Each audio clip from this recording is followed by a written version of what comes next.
They met at 72. It wasn't in a bustling cafe or through a well-meaning friend. It was at the botanical garden, a place of quiet growth and patient beauty. Martha was volunteering, her hands deep in the soil, wrestling with a particularly stubborn rosebush. She was a woman who didn't back down from a challenge, especially not from a plant. George was there for a different reason. He was visiting a familiar bench, the one that held the ghost of conversations with his late wife. It was a place steeped in memory, a quiet pilgrimage. He saw her from a distance, a flash of determination against the green, her brow furrowed in concentration as she battled a thorny vine. A smile touched his lips. He walked over, his steps slow and measured. "Careful there," he chuckled, his voice a gentle rumble. "They don't like to be rushed." Martha looked up, startled, and wiped a streak of dirt from her cheek. "And I don't like to be outsmarted by a plant," she shot back, a spark of fire in her eyes that instantly intrigued him. That was the beginning.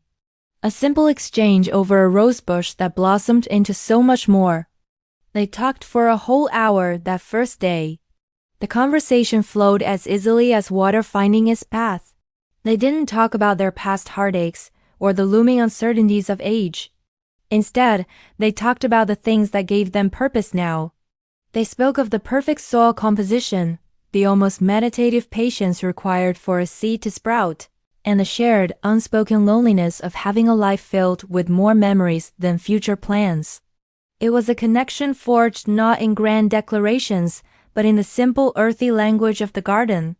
George found himself drawn back, not just to his wife's bench, but to the possibility of a new conversation. He started coming every Tuesday, a new ritual taking root in his weekly routine. He'd arrive with 2 thermoses of hot tea, one for him, one for her. It became their thing. They didn't use words like dating or falling in love. Their vocabulary was different. They spoke of pruning away what no longer serves, of grafting new life onto old stock, of the incredible unyielding resilience of a good seed planted in good soil. Their growing affection was reflected in the life teeming around them. Weeks turned into months, and the garden cycled through its seasons just as they did. One crisp autumn afternoon, the air was sharp and the sunlight golden.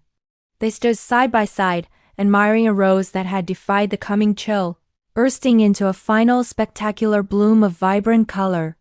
The world seemed to hold its breath. George gently, almost hesitantly took Martha's hand in his. His thumb traced the lines etched on her skin, each one a story, a testament to a life fully lived. He didn't look at her, but at the flower. "Look at that rose," he murmured, his voice soft.